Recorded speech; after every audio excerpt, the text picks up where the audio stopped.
Okay, friends. So let's continue with voltage stability analysis in power systems.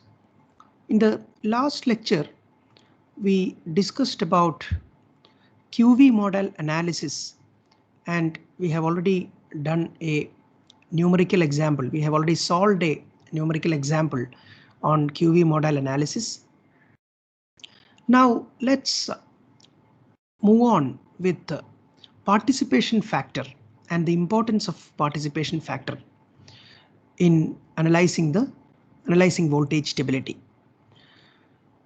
So first we'll go through bus participation factor. We have generator participation factor, branch participation factor, bus participation factor, etc.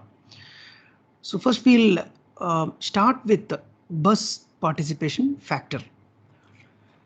The relative participation of any bus in any mode is given by the bus participation factor. And what is mode? Suppose I will explain this in very simple language. Here I have two contact points. Now I am suspending a thread like this, and if I hit the thread at this point, then it will undergo some oscillations, right? This thread will undergo some oscillations. Now after it settles out, I am hitting at this point, the point 2. Initially I hit at this point, then I hit at this point. When I hit at point 2, it will have another pattern of oscillation. Now if I have one more contact point here, another contact point is there. Okay, now 3 contact points are there. With this I am again hitting the thread at points 1 and 2. Then it will undergo another pattern of oscillation. So these oscillations can be a combination of different modes. When I oscillated the thread at different conditions, it was undergoing different modes of oscillation, and one oscillation itself can have different modes combined together. So to each mode of oscillation, what is the contribution from the different parts of the system? That is what we are trying to find. This can happen for swinging generators also. If a group of generators swing against some other group of generators, then there is a swing and there is a variation in the power angles of each of these generators. Now the amplitude of the swing may increase because of or the swing itself could have happened because of some disturbance, and the contribution of the disturbance to this swing, if we want to analyze the contribution of the disturbance to the swing, then we can use participation factors. So each bus may have contributed to the swing, and there can be different modes of oscillations for the same swing. If we do modal decomposition of this oscillation, then we'll get different modes from the eigenvalue, from the information obtained from the eigenvalue. So based on that, we can find the extent of participation or the relative participation of each bus to the oscillation. Similarly, similar to the swinging generators, we have the same phenomenon happening in voltage stability also, because we have change in reactive power injection at several buses. Suppose if the load is increased, then if we are modeling it as a PQ load, or if we consider it as increasing P and Q of the PI and QI, the power injection, active and reactive power injections of the bus. According to the reactive power injection change, there can be bus voltage changes at different buses. So the change in reactive power injection, how the change in reactive power injection at a particular bus affected different buses is in different manner. It will affect differently. So the sensitivity would be different. The QV sensitivity would be different for different buses. So if we want to know the contribution of each bus, I mean the buses which are most sensitive to reactive power injections, then we can use this participation factor. For this, eigenvalues and eigenvectors will help us. That is why we did the modal decomposition in the last lecture.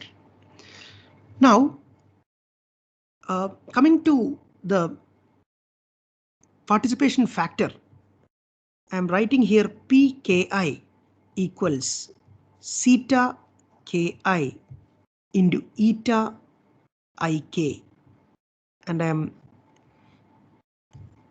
giving it equation 1. Okay, I am denoting it as equation 1. Now, the modes are defined here as ith mode and kth bus. This defines the bus and this defines the mode. Okay, so the relative participation of bus K in mode I is given by the bus participation factor given in equation 1. Now, in other words, we can say PKI, this one, PKI determines the contribution of lambda I, which means ith mode, right? Lambda I to the VQ sensitivity. VQ sensitivity at bus K. At bus K. Okay, because here we are interested in bus K. Now, participation factor determines the areas associated with each mode, because the variations in voltage can be a combination of different modes, but we decompose the variations in V with respect to Q into different modes through modal decomposition. So from participation factor, we will determine the areas associated with each mode. Then the sum of all the bus participations for each mode is equal to unity. We are normalizing it because the right and left eigenvectors are normalized. Suppose in a particular mode of oscillation, if we have an oscillation in which it is decomposed into 3 different modes, I equals 1, I equals 2, I equals 3. Here it is ith mode. It is defined for ith mode, but now I am taking I equals 1, 2 and 3. So 3 modes. Now for each mode, different buses are contributing, right? So the sum of participation, bus participations for each mode is equal to unity. If 2 modes are only contributing, if the first mode is contributing to the first mode, if a bus is contributing 30%, and if to the second mode, if another bus is contributing 70%, then it's over. It's already 1, right? Then the third bus is not at all contributing, or other buses are not at all contributing. Okay, okay. So for each mode, I'm saying first mode, right? First mode, different buses are contributing, right? So the participation, sum of participation equal to 1, because this can be 20% participation, this can be 50% participation, this can be 30% participation. Okay, now for the second mode, again the sum is 1. Okay, here I am considering only 3 buses, but more buses can be there. Some buses may not participate also to a particular mode. Okay, now the size of bus participation in a given mode indicates the effectiveness of remedial actions applied at that bus in stabilizing the mode. Because if some mode of oscillation is getting amplified, then we want to damp that mode of oscillation, right? For that we want to install some controller at some location as a remedial measure to stabilize the system. Then we see the largest participation, bus participation. Right, the size of bus participation we see. If there is large participation, that means at that place we have to install the controller, because that will be more effective with respect to stabilizing the system, stabilizing that particular mode.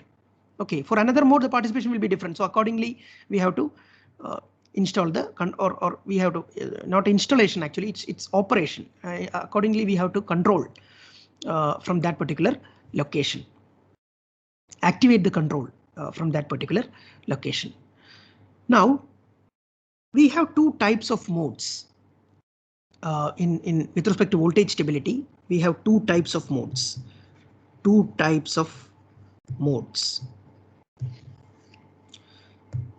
The first one is localized, and the second one is non-localized. In localized mode, what happens is a very few buses with large participation factor and all other buses with close to zero participation. That will be the case. That means very few buses are contributing largely to the instability or largely to the variations, and all other buses are close to zero participation. They are almost negligibly, contributing. They are only negligibly contributing. Now, for a non-localized mode, what happens is many buses with small but similar degrees of participations and the rest of the buses having close to zero participation. So here more number of buses are contributing to the QV sensitivity, right? The QV variations, the voltage variations, the voltage, the oscillations, and other buses are very few. Very few buses are not at all contributing. It's almost close to zero. A typical localized mode here, occurs if a single load bus is connected to a very strong network through a long transmission line. What is the effect of that? A single load bus is connected to a very strong network through a long transmission line, because that load bus will be very sensitive, which means very sensitive to voltage, and that will contribute more. That is why we call it as localized mode, because in the first localized mode case, we said that very few buses with large participation. Here the bus having large participation is that single load bus connected to a very strong network, because other parts of the networks are not that vulnerable. This particular load bus is more vulnerable with respect to voltage variations. Now, a typical non-localized mode here, so here single load bus connected to a strong network through a long transmission line. That gives you the localized mode. Now, non-localized mode. A typical non-localized mode occurs when a region within a large system is loaded up and the main reactive power support for this region is exhausted. So a region means multiple buses would be there, right? A full region means multiple buses would be there, and the reactive power support to the whole region is exhausted. Then definitely all these buses will contribute to voltage variations, right? So that will result in a non-localized mode. Now, finding the smallest eigenvalue may not be sufficient in this case, since more than one weak modes are associated with different parts of the system. Now, what is the importance of smallest eigenvalue? We have already seen that VQ sensitivity was quantified in terms of eigenvalue because 1 by lambda I was a factor there. And if lambda I is small, then the VQ sensitivity is large. That is what we have seen in the QV sensitivity, in the VQ sensitivity and QV model analysis. So if we find the smallest eigenvalue, that means that VQ sensitivity is very important, right? Very important. But for a non-localized mode, what happens is many buses are contributing, right? Many buses are contributing. So although there is a smallest eigenvalue, there are other eigenvalues near to this smallest eigenvalue. So small eigenvalues are many. So all these buses contribute to the VQ sensitivity. So finding the smallest eigenvalue does not make sense. I mean, only that does not make sense. We have to study other eigenvalues also. Now it is necessary to compute more than 5 to 10 of the smallest eigenvalues to identify all the critical modes. Critical modes means modes which are prominent. Okay, so that is what. Now that's all with bus participation factor. Now we'll see what is branch participation factor and generator participation factor. Thank you.